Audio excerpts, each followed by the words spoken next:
تیره ورځ د برازیل سفارت یو لړ نوې قوانین وضع کړي دي. نو غواړم چې او قوانین تاسو سره شریک کړم. نو لومړنۍ خبره خو دا ده چې د اکتوبر د 2 تاریخ څخه وروسته نو برازیل به یوازې د برازیل سفارت کوم چې په ایران کې ده او د برازیل سفارت کوم چې په اسلام آباد کې ده یوازې د ایران او د اسلام آباد څخه به دغه پروسه مخې ته وړي. نو قطر، دوبۍ، ماسکو او چې مخکې نور کوم هیوادونه لکه ترکیه نو مخکې په دې هیوادونو کې هم دغه پروسه فعاله وه. نو هلته هم دوی افغانانو ته ویزې ورکولې. نو د اکتوبر د 2 تاریخ څخه وروسته نو په نورو هیوادونو کې د ویزې ورکولو دغه پروسه نور بندوي، هغه لینکونه ټول تړي. یوازې د ایران او د پاکستان څخه خلک کولی شي چې اپلای وکړي او ویزې ترلاسه کړي. هر هغه چا چې اپلایګانې کړي وو مخکې لکه قطر ته یې اپلای کړی وو یا دوبۍ لینکونو ته یې اپلایګانې کړې وې یا ترکیې ته یې اپلایګانې کړي وو، نو هغه چې چا مخکې اپلایګانې کړي دي د هغو پروسه به روانه وي، هغو نه انټرویو اخلي، هغو ته ویزې ورکوي. د اکتوبر د 2 تاریخ څخه وروسته نو د دغه هیوادونو لینکونه ټول تړل کیږي، یعنی نوې اپلیکیشن نه مني، یوازې د ایران او د پاکستان څخه. مخکې چې لینک کوم په ایران کې فعال شوی ډېر خلکو یوزرونه جوړ کړه، ثبت نامونه وکړل، او همدارنګه پرون چې کوم په اسلام آباد کې هم لینک فعال شوی ده. نو دا ګوره یو ګولډن چانس ده، دا چانس ګوره د لاسه ورنه کوي. دا چانس هم د لاسه ورکړله بیا به ټول پاتې هستئ. نو ایران کې لینک فعال شو، دومره یو ځل هجوم ورباندې جوړ شو چې هغه لینک بیخي کار پرېښوده. اوس تقریبا 40 منټه کې ویریفیکیشن کوډ تاسو ته راځي. او همدارنګه په پاکستان کې تاسې کولی شئ چې ځانونه راجستر کړئ، یوزرونه تاسې جوړ کړئ.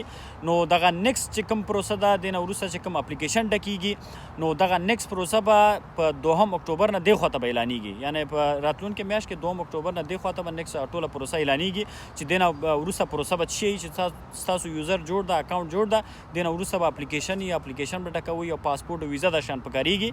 نو دغه شان به تاسې سبمیټ کوئ، هغې نه وروسته به هغوی تاسې ویزې دپاره انټرویو دپاره سکیجول کوي او ویزا به تاسې اخلئ. او بله خبره د دوی هلته دا کړې ده چې دې نه وروسته به دوی په برازیل کې چې کوم کیمپونه دي، کوم شلټرونه دي، نو هغو ظرفیت ته به دوی ګوري. نو د هماغه ظرفیت ته په کتو سره به دوی افغانانو ته ویزې به ایشو کوي. او بل ټول نه مهمه خبره یې پکې دا کړې ده چې هغه کسانو چې مخکې داسې و چې لکه ایران کې ډېر خلکو اپلایګانې کړې وې، هلته اسنادونه یې نه غوښته، هېڅ شی به هم نه غوښته.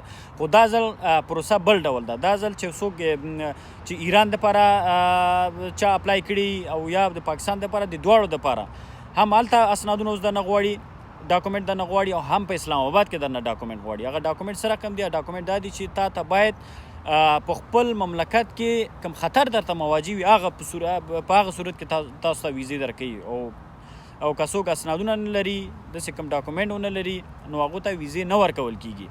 نو تاسې کولی شئ چې که چا وظیفه کړي په تیر حکومت کې، هغو سره به طبعا د وظیفې خپل اسنادونه ډاکومنټ به ورسره وي. نو هغوی کولی شي چې هغه ډاکومنټ هم ځان سره ویسي، ځان سره وساتي، چې کله انټرویو ته ځي هغه ډاکومنټ ځان سره ویسي. او همدا ډول چې کومه خطر مواجه وي، همدا دغه نوې کوم حکومت چې راغلی افغانستان ته، دوی طرف نه کوم د خطر اسنادونه وي، هغه به هم ځان سره وساتي، د خپل وظیفې اسناد به هم ځان سره وساتي، چې کله انټرویو ته ځي دا ټول اسنادونه به ځان سره ویسي. او دغه کوم نوې قوانین چې کوم اعلان شوي ده تر 2024 پورې دي دغه قوانین. نو دې نه وروسته کیدای شي یا بله پروسه اعلان شي یا کوم بل تغییرات پکې راشي، خو دغه تغییر چې دی تر 2024 پورې دغه تغییر د تبدیل وړ نه ده، یعنی همدغه تغییرات به 2024 پورې وي. او ویزې به نه بندوي. برازیل خبره نه ده کړې چې موږ ویزې بندوو، ویزې به افغانانو ته ورکوي، بشردوستانه ویزې. نو دغه لړۍ به دوام لري. اوس چې دغه لینکونه خلاص شوي دي، دغه چانس تاسې د لاسه مه ورکوئ، دغه اکاونټونه تاسې جوړ کړئ. انشاءالله نوره پروسه به اعلانیږي. نور که هره کومه خبره وه انشاءالله زه تاسو سره مستقیما په همدغه اکاونټ کې تاسو سره انشاءالله شریکوم، او همدا ډول په یوټیوب کې هم تاسو سره شریکوم. تاسو کولی شئ زما یوټیوب چینل هم تاسو ځان سره سبسکرایب کړئ. نو یوټیوب چینل نوم مې ده سټار ټو سټار، او پاس همدلته د ویډیو د پاسه زما په اکاونټ د پاسه هلته هم لینک شته ده، هم یوټیوب لینک ده، همدې اکاونټ سره هم لینک ما کاپي کړی، پاس په بایو کې شته دی.